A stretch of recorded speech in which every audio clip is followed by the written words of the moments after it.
যাই হোক দর্শক, আমি কিছু কথা বলতে চাই। আমাদের সনাতন ধর্মটাকে শেষ করে দিয়েছে কিছু কীর্তনিয়া। এরাই দেশটাকে শেষ করে ফেলাইল। একজনে একটা করে ভাষণ দিচ্ছে, আর কীর্তনে গিয়া কেউ বুঝাচ্ছে না। আরে কীর্তনটা যে মনোরঞ্জনের জন্য, কীর্তন তো ধর্ম অনুষ্ঠানের জন্য নয়। এইটা তো তোমরা দর্শকদের বুঝাচ্ছ না, জনগণকে তোমরা বুঝাচ্ছ না। হ্যাঁ, 10,000, 20,000, 30,000 করে টাকা নিচ্ছ তোমরা, তোমাদের বউ বাচ্চা তোমরা পালিতেছো, আর এখানে মানুষকে যে তোমরা বুঝাচ্ছ, হ্যাঁ কি বুঝাচ্ছ এগুলা? যে এইটা করলে ওইটা হবে, ওইটা করলে ওইটা হবে, ওইটা করলে। আরে বেটা, তুই তো নিজেই করিস না। তুই যে ধর্ম শেখাচ্ছিস, যেগুলো বলতেছিস, সেগুলো তো তুই করিস না। হ্যাঁ, সেগুলো তো তুই করিস না। কিন্তু আইসে তুই কীর্তনে এসে কী করতেছিস?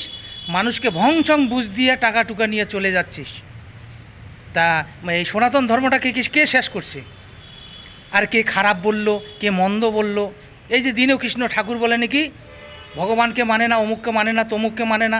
আরে তাকে বুঝাও। মহতের কর্ম হলো সেটা হলো বুঝানো। তাদের বুঝাও, সবাই মিলে বুঝাও। হ্যাঁ, তো দীনকৃষ্ণ